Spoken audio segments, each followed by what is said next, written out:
Howdy folks, Joe here from Just Your Average Joe's EDC. I'm doing a little bit different style of video tonight.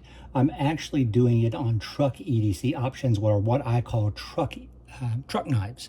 Now, what is a truck knife? For me, a truck knife can fall into a couple of different categories. But first, before we get into that, I want to take care of some business. If you're new here, I appreciate you dropping in. If you're a frequent flyer, I appreciate you being here more often. Don't forget to subscribe, turn on your notifications, like and share the videos if you like what you see. So truck knives.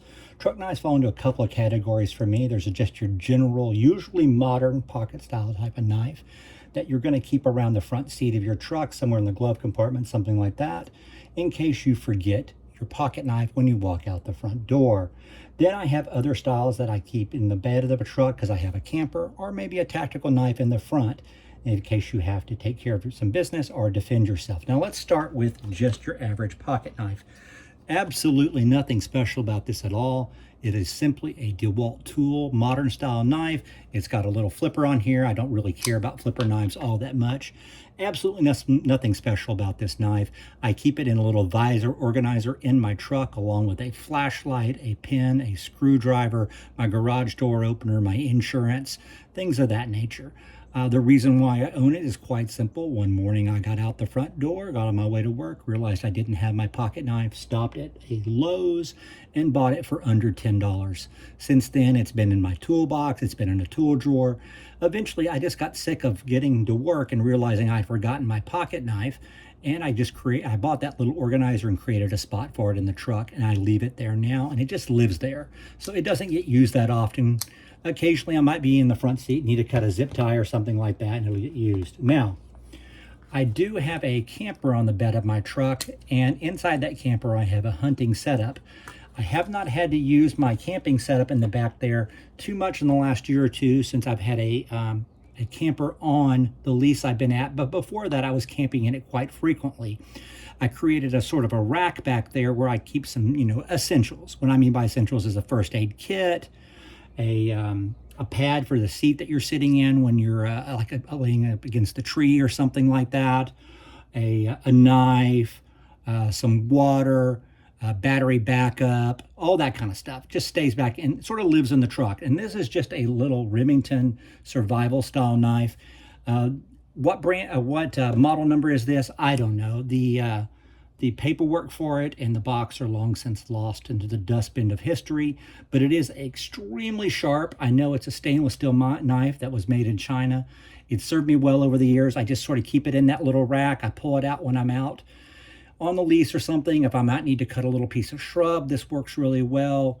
If I need to cut zip ties, anything like this, this obviously does the job. And I braided this little lanyard handle onto it around maybe 2 years ago.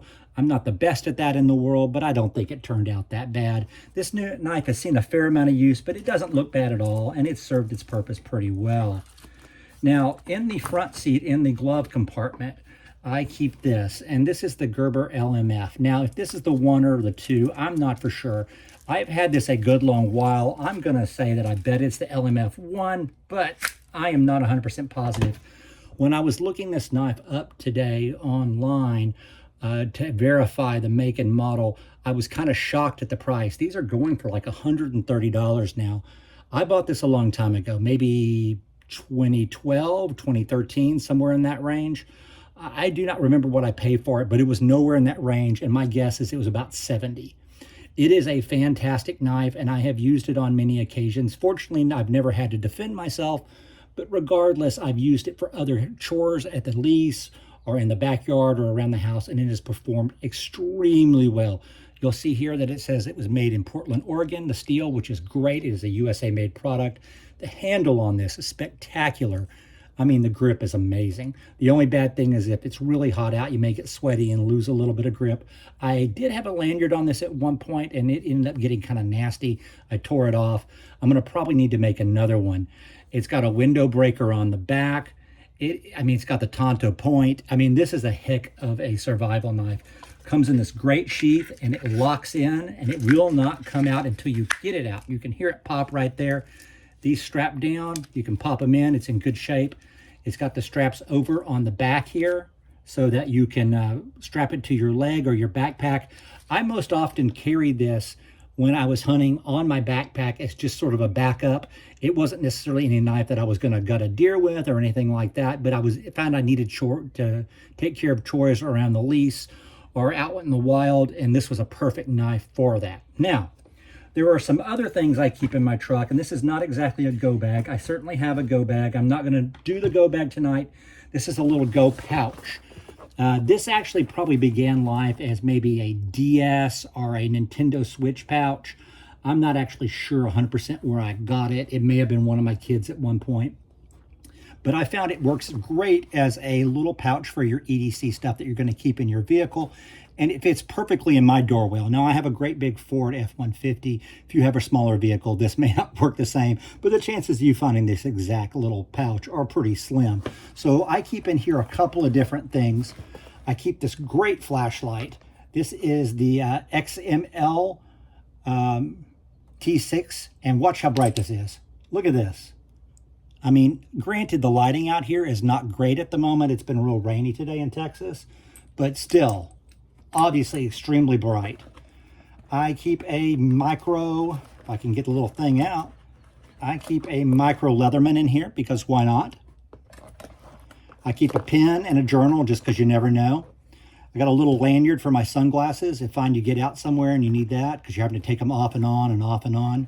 I keep this little cheap survival knife that we got off of Amazon. I don't remember exactly when we bought it. It was a long time ago, but we got 3 of them for something like $15. The little braided handle is essentially a handle. Without that, this would be more or less useless, but it actually is a really sharp little tiny knife, and it's just a backup to the backup. Now, if you're a knife person, you know that a backup to the backup to the backup is just fine. If you've ever been in the military, I have not, but if you've ever been in the military, you probably heard the term 2 is 1 and 1 is none. I kind of subscribe to that. And then down here, I have a little mini screwdriver. You can unscrew this, and it's got a bunch of different heads in here. It's kind of a nice little thing just in case you need to do some, work on a something that requires a screwdriver. On the other side, I keep just a little empty bag. This one was from, heck, I don't know. That's a weird little design. It's not anything I'm familiar with. I probably got it. Oh, it's from a book. I don't know, maybe something for my wife. Who knows?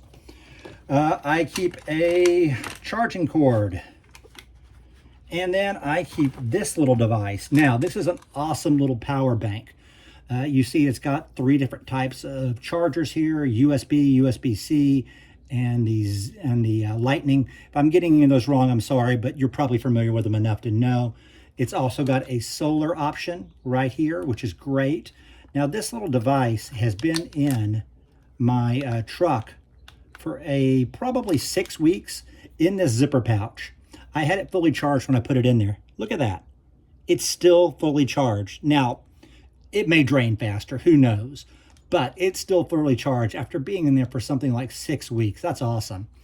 You got more little entry ports for your devices right here. You've got a little clip so that you can carry it on your backpack. I often take this with me when I'm hunting because I can have power to charge my phone while I'm in the blind. And it's even got a little compass. And I'm not going to turn the flashlight on because we've got enough lights already, but it's even got a little flashlight. This is a Sudro device, by the way. And these are available on Amazon. I'm not going to say they're dirt cheap. I don't know what they are now. I bought it at least 2 years ago. But it's a heck of a power bank. You're not going to run you're not going to run a mini fridge on it or anything like that. But it will charge your devices all weekend. And worst case scenario, let's say you're out on public land and you don't have any access to, any sort of electricity. You can lay this on top of your vehicle or whatever, as long as you're getting direct sunlight. It's going to recharge. It's going to recharge pretty darn quick, has been my experience.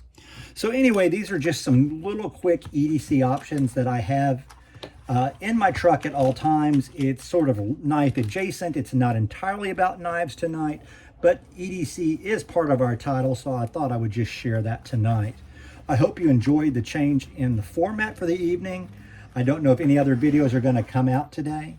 As always, I appreciate you stopping by, and I'm really enjoying making these videos and being a part of the community. Good night, and God bless. We'll talk to you soon.